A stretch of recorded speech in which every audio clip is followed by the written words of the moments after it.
The gavel fell with a sound that echoed through the nearly empty auction barn like a gunshot in a cathedral. 47 cents. That's all the magnificent bay stallion had fetched at the county livestock auction on that sweltering August afternoon. The handful of remaining bidders shuffled their boots against the sawdust-covered floor, most too embarrassed to meet each other's eyes. Hendricks Weatherby adjusted his wire-rimmed glasses and squinted at the auction sheet one more time, certain he'd misheard. 23 years he'd been calling livestock auctions across 3 counties, and never, not once, had he seen a horse of this caliber go for pocket change. The stallion stood 16 hands high, his copper coat gleaming despite the layer of dust from the transport trailer. Powerful muscles rippled beneath his hide as he shifted restlessly in the ring, his dark eyes intelligent and alert, scanning the sparse crowd with an almost human-like curiosity. The previous owner, a weathered rancher named Crockett Mansfield, had defaulted on his mortgage after a string of bad harvests. Everything had to go: cattle, equipment, and livestock. But this horse was different. Crockett had whispered something to the auction assistants before they'd led the stallion into the ring, something about bloodlines and championships. But his words had been lost in the general chaos of the day. Temperance Tempe Holloway raised her hand tentatively as the gavel hovered in the air. She'd driven 3 hours from her small ranch in Cedar Bluff with exactly $50 in her worn leather wallet, money she'd scraped together from selling eggs and vegetables at the farmer's market.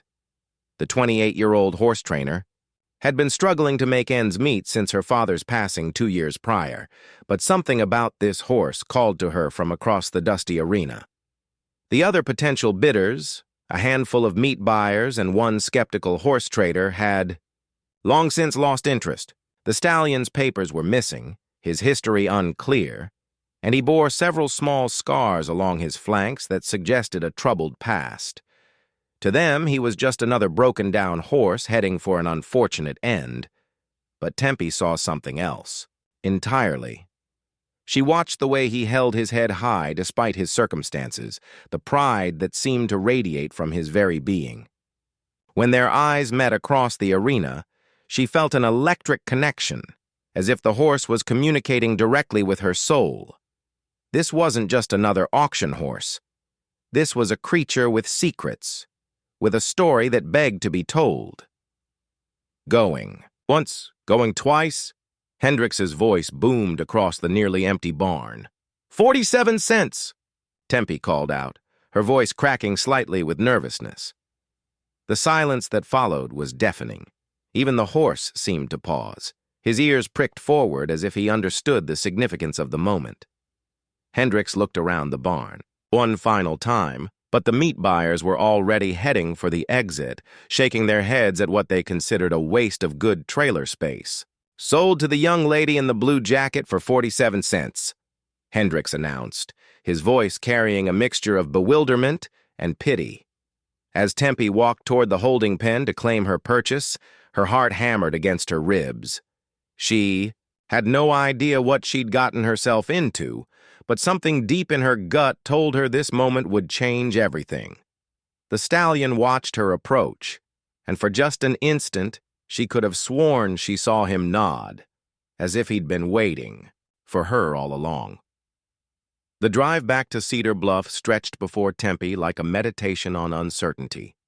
Her rattling horse trailer bounced along the backcountry roads, carrying its precious cargo through the golden hour of late afternoon. Every few minutes, she glanced in her side mirror to check on the stallion, who rode with remarkable composure. For an animal whose entire world had just been upended. She'd named him Phoenix during the paperwork process, though she had no idea why the name had sprung so readily to her lips.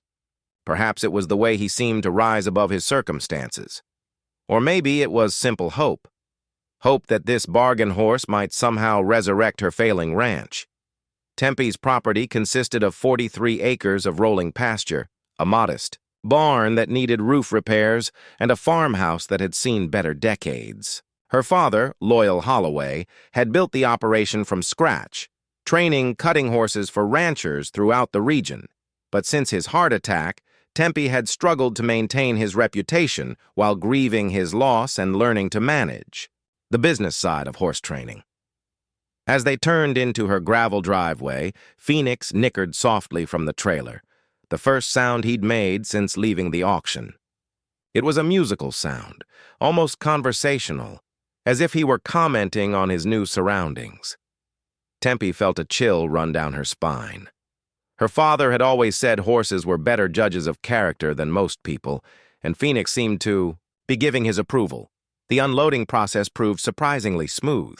Phoenix backed out of the trailer with the grace of a seasoned traveler, his hooves making solid contact with the earth as he surveyed his new domain. Tempe led him toward the paddock, expecting some resistance or anxiety, but the stallion followed, her with an almost regal composure. "Well, boy," she murmured, running her hand along his muscled neck. "I hope you're half as special as I think you are, because we're both betting everything on this partnership." Phoenix turned his head toward her, his dark eyes reflecting an intelligence that made her breath catch. For a moment, she felt as if she were looking at an old soul trapped in a horse's body, someone who had seen things, experienced things, that defied explanation. That evening, as she did her final barn check, Tempe noticed something peculiar. Phoenix wasn't grazing like a normal horse.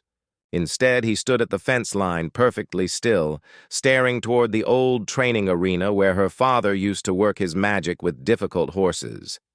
The moonlight cast long shadows across the property, and in that ethereal light, Phoenix looked less like a discarded auction horse and more like a monument to something greater. Tempe's neighbor, Cordelia Vance, stopped by the next morning with her usual offering of fresh coffee and unsolicited advice. The 60-something widow had been her father's closest friend and had appointed herself as Tempe's unofficial guardian since his passing.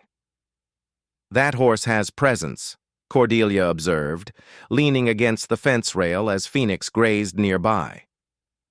"Haven't seen an animal carry himself like that since your daddy's best-cutting horse, Cherokee." "You think he's got potential?" Tempe asked, though she already knew the answer in her heart. "Honey, potential doesn't begin to cover it. There's something special about that stallion. Question is, are you ready for whatever that something turns out to be?" As if responding to their conversation, Phoenix lifted his head and fixed his gaze directly on Cordelia. The older woman fell silent, and Tempe watched as a look of recognition, or perhaps remembrance, flickered across her weathered features. "I'll be damned," Cordelia whispered. "That horse looks familiar." 3 days of groundwork had convinced Tempe that Phoenix was unlike any horse she'd ever encountered. He learned commands with supernatural quickness, responded to her slightest gesture, and seemed to anticipate her movements before she made them. But the true test would come when she finally climbed into the saddle. The morning air carried the crisp promise of autumn as Tempe led Phoenix into the round pen.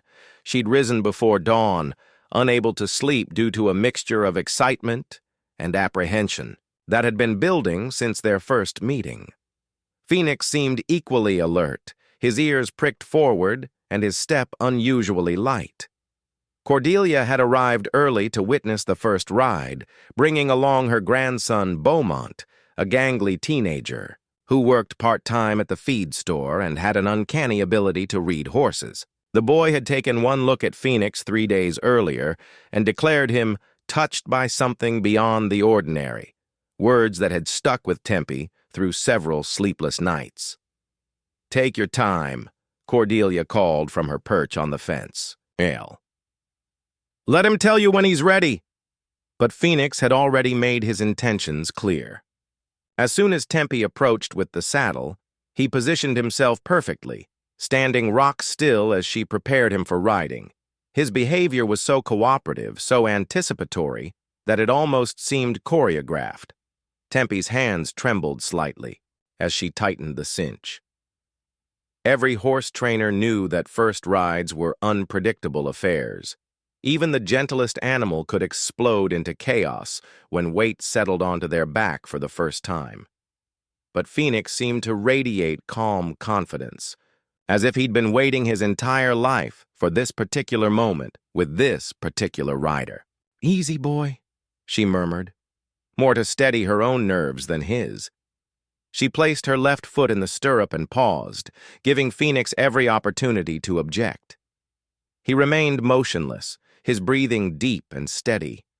With a small prayer to her father's memory, Tempe swung her right leg over the saddle and settled gently onto Phoenix's back. What happened next defied every expectation and challenged everything she thought she knew about horses. Phoenix didn't buck, rear, or even flinch. Instead, he began to move with a fluidity and precision that took Tempe's breath away. Without any cue from her, he stepped into a perfect, collected walk around the perimeter of the round pen. His gaits were so smooth that Tempe felt as if she were floating rather than riding. "Jesus, Mary, and Joseph," Cordelia breathed from the fence. But that was only the beginning. As they completed their first circuit, Phoenix seamlessly transitioned into a trot that was poetry in motion.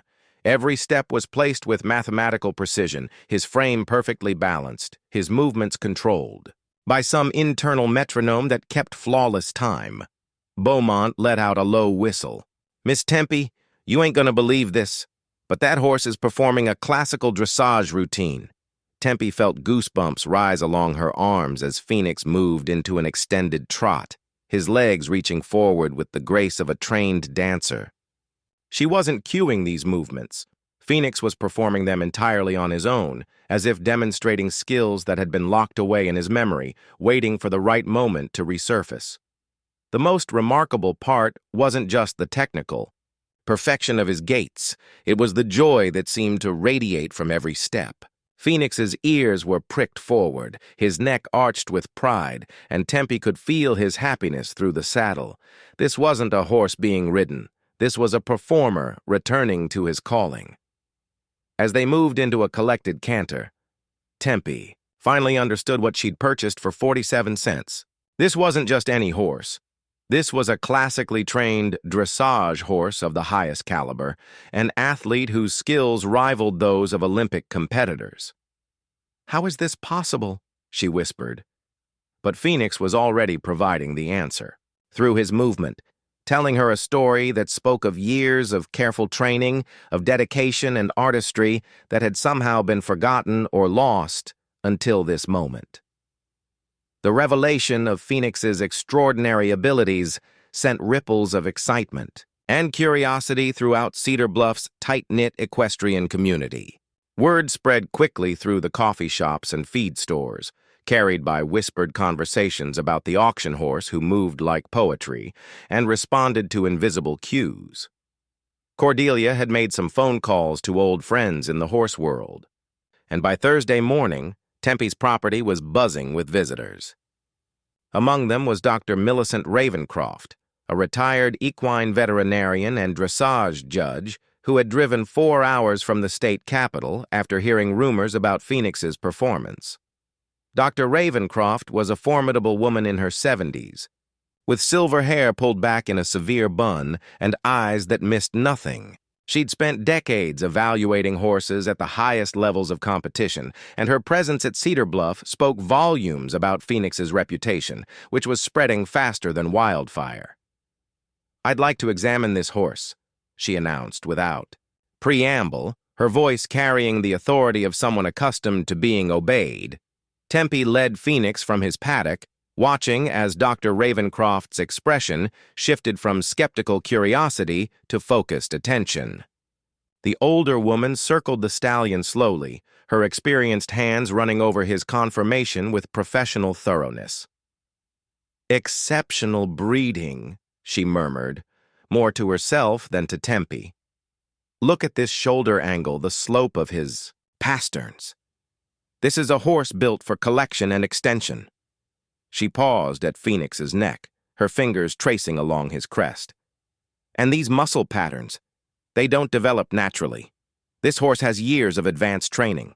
Dr. Ravencroft stepped back and fixed Tempe with a penetrating stare. "Young woman, do you have any idea what you've stumbled upon?" Before Tempe could answer, another vehicle pulled into the driveway. From it emerged a man in his 50s with prematurely gray hair and the weathered hands of someone who'd spent his life working with horses. He introduced himself as Garrison Whitethorn, a horse trainer from Kentucky who specialized in finding lost or stolen horses. "I drove all night after seeing the video," he said, pulling out his smartphone to show them a recording that Beaumont had posted online. The footage showed Phoenix performing his spontaneous dressage routine, and it had already garnered thousands of views and hundreds of comments from horse enthusiasts around the world. Garrison studied Phoenix with the intensity of a detective examining evidence. "This horse matches the description of a stallion that disappeared 3 years ago from a training facility in Virginia. The owner was involved in a scandal, something about forged papers and stolen horses. When the authorities investigated, several valuable animals had vanished, including a dressage prospect worth well over $100,000. The implications hit Tempe like a physical blow. If Phoenix was indeed a stolen horse, she might lose him before she'd ever truly had him. But Dr. Ravencroft placed a reassuring hand on her shoulder. "Let's not get ahead of ourselves," the older woman said firmly. "First, we need to verify this horse's identity. I know someone who can help with that." She made a phone call to Dr. Octavius Sterling, a equine geneticist who specialized in bloodline verification. Within hours, he arrived with equipment to take DNA samples that could be cross-referenced with a national database of registered horses.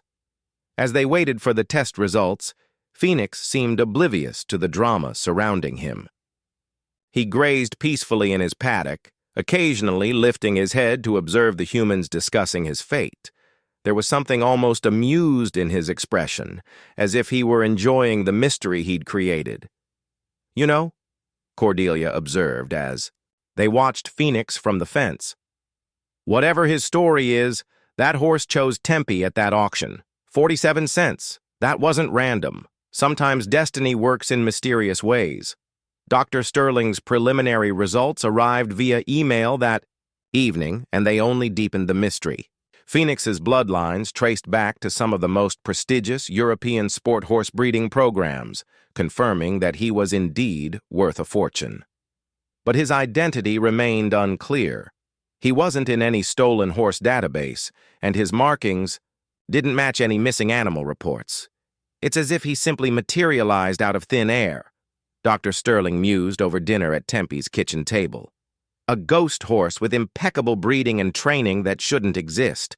The breakthrough came from an unexpected source. Quinlan Ashworth, an elderly man with kind eyes and gentle hands, appeared at Tempe's gate 3 days after the DNA results had complicated, rather than clarified, Phoenix's identity. He drove an old pickup truck with Virginia plates and carried himself with the careful dignity of someone who had suffered great loss. "I saw the video online," he explained to Tempe as they stood beside Phoenix's paddock. "That's my horse. I'd know him anywhere, even though I haven't seen him in 3 years." Quinlan's story unfolded like a tragic novel. He'd been a master dressage trainer, owner of Ashworth Equestrian Center in Virginia's horse country. Phoenix, originally named Prometheus, had been the crown jewel of his breeding program, a horse he'd trained from birth and loved like a son. "He was going to be my comeback horse," Quinlan said, his voice thick with emotion. "I'd spent 40 years building my reputation, training horses for Olympic teams and international competitions. But then my business partner, Vernon Slickwater, got greedy. The betrayal had been devastating and complete. Vernon had forged ownership documents, sold several of Quinlan's most valuable horses, and disappeared with the profits. When Quinlan tried to reclaim his animals, he found himself tangled in legal proceedings that drained his savings and destroyed his reputation. I lost everything," Quinlan continued, watching Phoenix graze peacefully. "My farm, my horses, my livelihood. The authorities said they'd track down the stolen animals, but Vernon was too clever. He'd created false identities for the horses, moved them through a network of disreputable dealers." Tempe felt her heart breaking as she listened to the old trainer's story. The injustice of it all, a master horseman stripped of his life's work by someone he'd trusted, made her want to fight for something, though she wasn't sure what. So Phoenix ended up at auction because Vernon's network eventually collapsed, she asked. Quinlan nodded. These criminal operations rarely last long. The horses get passed from dealer to dealer, their identities muddied beyond recognition. Eventually, they end up at livestock auctions where nobody knows their true value. He turned to face Tempe directly. I've been searching for Prometheus for 3 years. I'd given up hope of ever seeing him again. The old man's claim created a moral dilemma that kept Tempe awake for 2 straight nights. Legally, she'd purchased Phoenix fair and square at a public auction, but morally she knew the horse belonged with the man who'd raised and trained him. Cordelia, Dr. Ravencroft, and the others in Tempe's informal support network gathered to discuss the situation. The consensus was clear. Phoenix should be returned to his rightful owner, despite the legal complications such a decision might create. But when Tempe finally worked up the courage to tell Quinlan that she wanted to do the right thing, the old trainer surprised her with his response. "My dear," he said gently, "I'm 78 years old. My training days are behind me, and I have no facility to offer Prometheus the life he deserves. But you're young, talented, and clearly devoted to him. I've watched how he responds to you, how happy he is here." Quinlan paused, studying Phoenix with eyes that held decades of horse wisdom. "What I'd like to propose is a partnership. I'll help you develop his talents, teach you the advanced techniques he already knows. In return, you give him the career he was meant to have. Together, we can show the world what this magnificent horse is truly capable of." Tempe felt tears streaming down her cheeks as the full weight of Quinlan's generosity hit her. He was offering not just Phoenix's continued residence at her farm, but also his own expertise and knowledge, gifts worth more than money. "Are you sure?" she whispered. Quinlan smiled, the first genuinely happy expression she'd seen from him. "Prometheus led me to you, just as he led you to him. Some partnerships are written in the stars, my dear. This is one of them." 1 year later, the Cedar Bluff County Fairgrounds buzzed with excitement as hundreds of spectators gathered for the most anticipated equestrian event in the region's history. The first annual Phoenix Rising dressage exhibition had drawn competitors and visitors from across the country, transforming the modest rural community into a temporary epicenter of the horse world. Tempe adjusted her black jacket and white stock tie, feeling the familiar butterflies that preceded every major performance. But these were good butterflies, the kind that came with anticipation rather than anxiety. Beside her, Phoenix stood like a statue of burnished copper, his coat gleaming with health and his presence commanding attention from everyone in the vicinity. The past year had been a whirlwind of training, travel, and transformation. True to his word, Quinlan had moved to Cedar Bluff, purchasing a small cottage on the edge of town and dedicating himself to Phoenix's continued education. Under his guidance, Tempe had learned the subtle art of classical dressage, discovering that she possessed an intuitive understanding of the discipline that complemented Phoenix's natural abilities. Their partnership had flourished beyond anyone's wildest expectations. Phoenix had competed in regional shows throughout the Southeast, earning scores that qualified them for national competitions. But more importantly, their success had brought positive attention to Cedar Bluff, attracting other horse enthusiasts and helping to revitalize the local economy. Dr. Ravencroft had become a regular visitor, serving as an unofficial mentor and helping to organize the exhibition that was about to begin. Cordelia had appointed herself as the event's coordinator, throwing herself into the project with the enthusiasm of someone half her age. Even Beaumont had found his calling, working with Garrison Whitethorn to establish a program for identifying and rescuing horses from auction situations. But the real miracle was the transformation in Quinlan himself. The broken man who had appeared at Tempe's gate a year earlier had been replaced by someone who radiated purpose and joy. His reputation had been quietly restored through Phoenix's success, and he'd begun taking on a select few students who made the pilgrimage to Cedar Bluff to learn from the master. 5 minutes to showtime, Cordelia announced, her voice crackling through the borrowed sound system. Tempe mounted Phoenix with the fluid grace that had become second nature over the past year.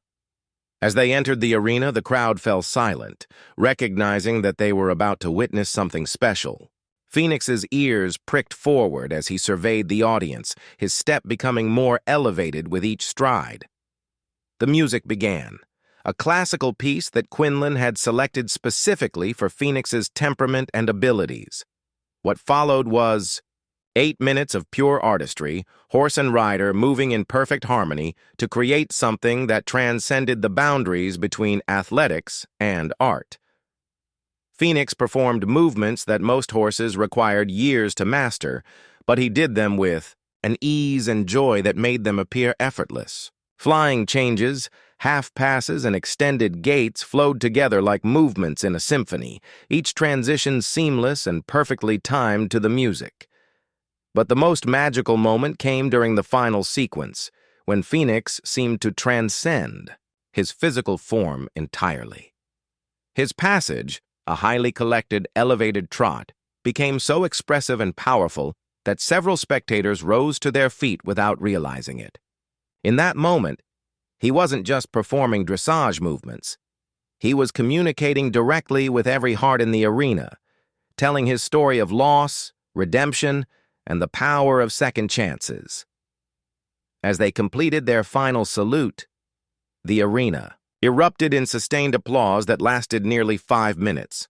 Judges, competitors, and spectators alike recognized that they had witnessed something extraordinary, not just a remarkable performance, but a testament to the unbreakable bonds that could form between humans and horses. Later, as the crowd began to disperse and the sun set over the fairgrounds, Tempe found herself alone with Phoenix in his temporary stall. The stallion nuzzled her shoulder gently, his way of saying thank you for the day's performance and for the life they'd built together. "You know, boy," she whispered, running her hand along his neck, "I still can't believe you only cost me 47 cents. Phoenix nickered softly, and Tempe could have sworn she heard laughter in the sound. Some treasures, he seemed to be saying, are priceless, regardless of their purchase price. Quinlan appeared in the doorway, his face glowing with pride and satisfaction. "Ready for tomorrow's exhibition?" he asked, though he already knew the answer. Tempe nodded, feeling a deep contentment settle over her like a warm blanket. Tomorrow would bring new challenges and opportunities, but tonight was perfect exactly as it was. She had her horse, her mentor, her community, and a future filled with infinite possibilities. As they walked together toward the parking area, Phoenix, following freely without a lead rope, Tempe reflected on the journey that had brought them all together. It had started with a desperate bid at a country auction and 47 cents in her pocket. It had led to discoveries about trust, partnership, and the mysterious ways that destiny sometimes worked. The 47-cent horse had indeed shocked them all, not with a single dramatic moment, but with a year of consistent magic that had transformed everyone whose life he'd touched. Sometimes the most valuable things in life came disguised as bargains, waiting for someone with the wisdom to recognize their true worth. And sometimes, Tempe thought as she loaded Phoenix into the trailer for the short trip home, the best investments were the ones that paid dividends not in money, but in joy, purpose, and the irreplaceable satisfaction of dreams fulfilled beyond imagination.